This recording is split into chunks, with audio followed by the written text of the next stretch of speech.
আসসালামু আলাইকুম ভিউয়ার্স, আমি সানিয়া জাহান বলছি আর্ক টেকনোলজির পক্ষ থেকে সকলকে স্বাগতম। আজকে আমি তোমাদের সাথে যে টপিকটি নিয়ে আলোচনা করব সেটি হচ্ছে ভিডিও কলের ডেটা ট্রান্সমিশন মেথড ব্যাখ্যা করো।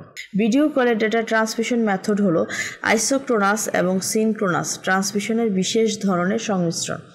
এই পুরো প্রক্রিয়াটি রিয়েল টাইম যোগাযোগ নিশ্চিত করার জন্য কিছু নির্দিষ্ট প্রোটোকল যেমন RTP real time transport protocol এবং web RTC web real time communication ব্যবহার করে। মনে করো তুমি তোমার বন্ধুর সাথে ভিডিও কলে কথা বলছো। তোমরা নিশ্চয়ই চাও না যে তোমার কথা বলার আগে ছবি পৌঁছাক বা ছবি আটকে যাক। ভিডিও কল ঠিক এটাই নিশ্চিত করে ভিডিও এবং অডিও ডেটা যেন সময়ের সাথে তাল মিলিয়ে কোনো রকম দেরি ছাড়াই তোমাদের কাছে পৌঁছায়। প্রক্রিয়াটি কিভাবে কাজ করে এখন চলো আমরা এটা দেখি। ক্যামেরা ও মাইক্রোফোন ভিডিও ও অডিও ক্যাপচার করে। তুমি যখন ভিডিও কল শুরু করো তখন তোমার ফোনের বা কম্পিউটারের ক্যামেরা তোমার ছবি ভিডিও রেকর্ড করে এবং মাইক্রোফোন তোমার গলার আওয়াজ অডিও রেকর্ড করে। এই ছবি ও আওয়াজ ডিজিটাল সংকেতে 0 ও 1 এর বাইনারি ডেটায় রূপান্তরিত হয়। 2 নম্বর হচ্ছে ডেটা সংকুচিত করে ছোট প্যাকেটে বিভক্ত হয়। যেহেতু ভিডিও এবং অডিও ডেটার পরিমাণ অনেক বেশি হয় তাই এগুলোকে সরাসরি পাঠানো কঠিন। তাই প্রথমে আমরা কি করতে পারি, এই ডেটাগুলোকে কম্প্রেস বা সংকুচিত করা হয় যাতে ডেটার আকার ছোট হয়। এরপর এই সংকুচিত ডেটাগুলোকে অসংখ্য ছোট ছোট প্যাকেটে ভাগ করা হয়।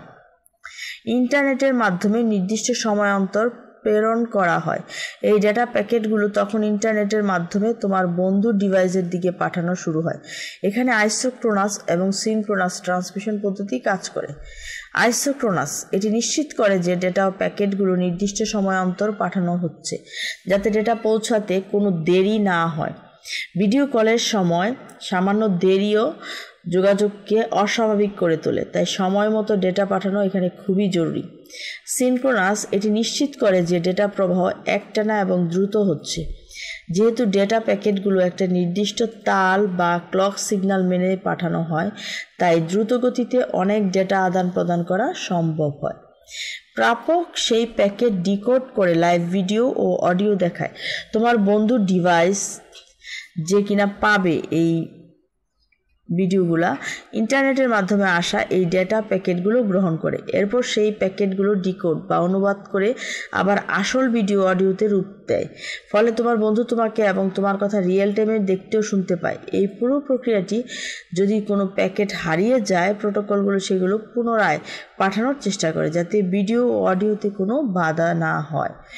উদাহরণ হিসেবে আমরা দেখতে পারি যে জুম, গুগল মিট, তারপরে হচ্ছে তোমরা যে হোয়াটসঅ্যাপ ভিডিও কল দাও, এই সব জনপ্রিয় প্ল্যাটফর্মগুলো লাইভ ভিডিও ট্রান্সমিশনের জন্য এই আইসোক্রোনাস ও সিনক্রোনাস ট্রান্সমিশন মেথড ব্যবহার করে।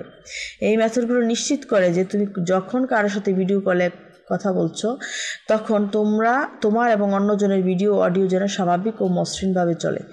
এই পদ্ধতির কিছু গুরুত্ব আছে। এই পদ্ধতি দ্রুত ও সঠিকভাবে রিয়েল টাইম ভিডিও কল নিশ্চিত করে। এর কিছু প্রধান সুবিধা কি দেখো। মসৃণ যোগাযোগ, ভিডিও এবং অডিও প্রবাহ মসৃণ থাকে যা প্রাকৃতিক কথোপকথনের অভিজ্ঞতা দেয়। সময় মতো ডেটা সময় মতো পৌঁছানোর কারণে কোনো দেরি বা বাফারিংয়ের সমস্যা হয় না। নির্ভরযোগ্যতা, ডেটা সংকুচিতকরণ এবং প্রোটোকল ব্যবহারের কারণে দুর্বল নেটওয়ার্কেও তুলনামূলকভাবে ভালো মানের ভিডিও কল করা যায়। মোট কথা, ভিডিও কলের মতো রিয়েল টাইম যোগাযোগের জন্য আইসোক্রোনাস এবং সিনক্রোনাস ট্রান্সমিশনের সংমিশ্রণ অপরিহার্য। এটি নিশ্চিত করে যে আমাদের ডিজিটাল যোগাযোগ দ্রুত, মসৃণ এবং বাস্তব জীবনের মতোই কার্যকর। আশা করি এই আলোচনার মাধ্যমে তোমরা ভিডিও কলের ডেটা ট্রান্সমিশন মেথড খুব সহজে বুঝতে পেরেছো। এই বিষয়ে যদি তোমাদের আর কোনো কোশ্চেন থাকে তোমরা অবশ্যই কমেন্ট সেকশনে জানাতে পারো। আমাদের চ্যানেলটি যদি তোমাদের ভালো লেগে থাকে অবশ্যই লাইক, কমেন্ট, সাবস্ক্রাইব করে আমাদের সাথেই থাকো। ধন্যবাদ সবাইকে।